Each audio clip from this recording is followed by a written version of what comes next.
Paralelamente à alta da inflação, os medicamentos também devem ficar ainda mais caros no Brasil.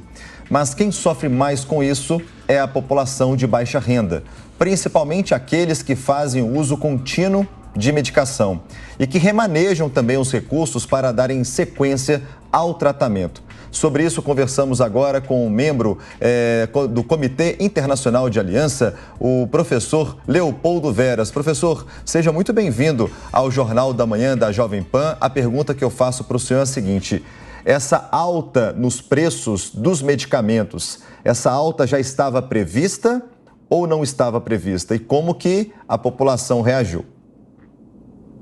Muito obrigado, bom dia. Agradeço o convite da Jovem Pan em nome da Aliança para a Saúde Populacional. Bom, na semana passada foi publicado no Diário Oficial da União o índice de reajuste dos medicamentos em 10,89%. Né? E esse é o maior reajuste da última década. Né? O aumento é próximo do que foi aplicado no ano passado, de 10,06%. Né? Em 2020, não houve esse reajuste em função da pandemia. O percentual de aumento dos medicamentos é definido por uma lei de 2003, a Lei 10.742, e o cálculo leva em consideração fatores como produtividade, inflação, custos e ajuste de preço entre setores da indústria. Neste ano, o principal fator foi a inflação, com base no IPCA de 10,54%. Né? O reajuste ele é definido pela Câmara de Regulação do Mercado de Medicamentos, a CMED, né? E ele é válido para 13 mil medicamentos que são vendidos no varejo farmacêutico. Né? Ainda, os preços podem sofrer variação de cada estado, de acordo com a carga tributária do ICMS, que é o imposto estadual, e os tributos federais, que são PIS, PASEP e a COFINS, que é a contribuição para o financiamento da Seguridade Social. E os tributos pesam cerca de 32% no preço final para dos medicamentos. Né? E realmente, os mais afetados são as famílias de mais baixa renda, principalmente por esse fator. Muitas vezes, essas famílias que têm doentes crônicos, né, que consomem medicamentos continuamente, chegam a ter o orçamento familiar comprometido em até 30%, né, e acabam fazendo escolhas, né, deixando muitas vezes de lado gastos com moradia, alimentação e educação, para continuar, para persistirem nos seus tratamentos. Né? E apesar da farmácia popular do governo distribuir medicamentos gratuitos ou com até 90% de desconto, essa lista ainda pode ser considerada restrita para a diversidade de linhas de tratamentos que incorporam o hábito prescritivo dos médicos do Brasil e as atualizações constantes por tratamentos mais inovadores, né? Que, em última análise, reduzem os riscos para o paciente. Né? O pior que pode acontecer para tudo isso é o abandono do tratamento, né? Isso é muito mais comum do que imaginamos, né? Pra vocês terem uma ideia, 40% das pessoas com diabetes abandonam o tratamento, né? E só 25% dos diabéticos conseguem controlar a glicemia, né? Que é a concentração de glicose no sangue, né? Mais da metade das pessoas que têm insuficiência cardíaca simplesmente abandonam o tratamento, né? Por causa desse peso, muitas vezes, no bolso, né? 20% dos hipertensos não sabem que são hipertensos, né? E 32% dos que sabem abandonam o tratamento, né? E mais da metade também possui a pressão descontrolada. Esse é o maior impacto, né? O impacto na saúde das pessoas. Leopoldo, mais cedo, a nossa repórter Yasmin Costa trouxe uma reportagem que diz que 13 mil medicamentos devem ser afetados. O senhor comentou sobre as famílias de baixa renda, essas sim, as mais afetadas. Mas eu gostaria que o senhor falasse de forma prática, quais são os pacientes? Doença crônica, são pacientes que sofrem de câncer? Conte mais, quais são os medicamentos? Veja, o reajuste é linear para os 13 mil medicamentos e dentro desses 13 mil medicamentos eles atuam em todas as terapêuticas disponíveis no Brasil, ou seja, são todas as doenças que estão sujeitas a tratamento medicamentoso, né? Medicamentos, eles estão presentes em 80% de todos os tratamentos, né? Impacta todos os aspectos da vida do paciente, né? 1 em cada 10 pessoas tomam mais de 5 medicamentos, né? A farmácia é a intervenção médica mais comum. Então, isso não só afeta as pessoas que têm aquelas doenças crônicas, como diabetes, hipertensão, cardiopatia, dislipidemia, né?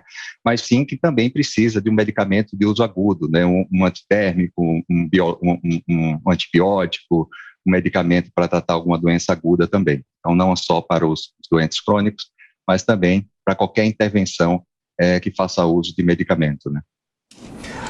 Professor, o Felipe Bueno tem uma pergunta. Felipe Bueno.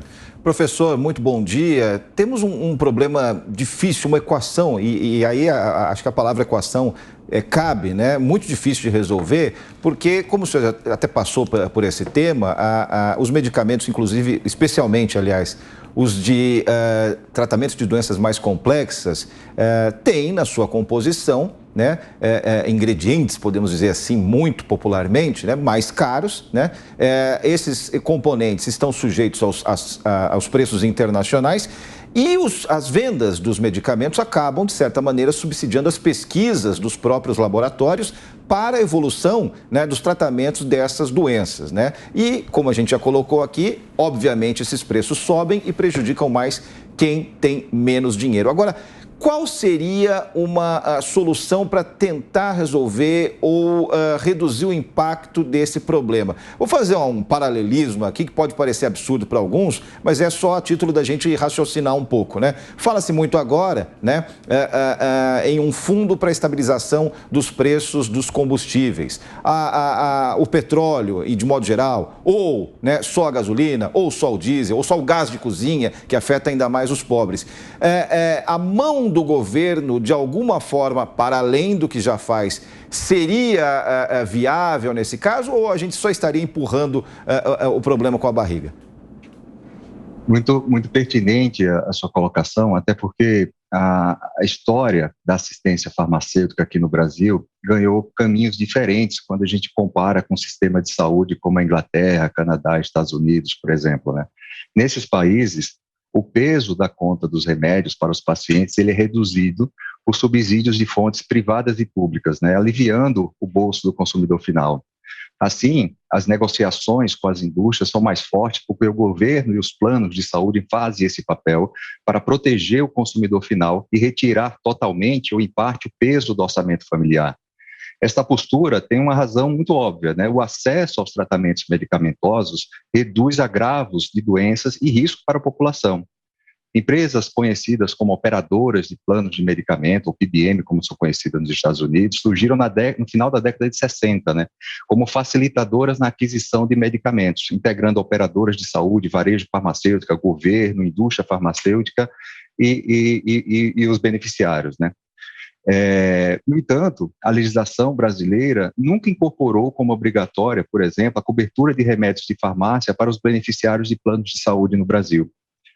A boa notícia é que o setor, nos últimos anos, amadureceu seus modelos assistenciais e incluiu boas práticas de gestão de saúde populacional. Até a própria Agência Nacional de Saúde publicou, durante a pandemia, a Resolução Normativa 452, de 9 de março de 2020, que estabeleceu como um critério de excelência de plano de saúde o pagamento de remédios de farmácia para doentes crônicos, né?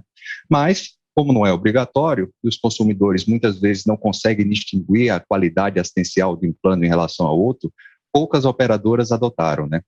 Diferente dos medicamentos oncológicos orais, né, que são aqueles medicamentos de altíssimos custos, que por serem obrigatórios, todas as operadoras passaram a subsidiar para os seus beneficiários, né?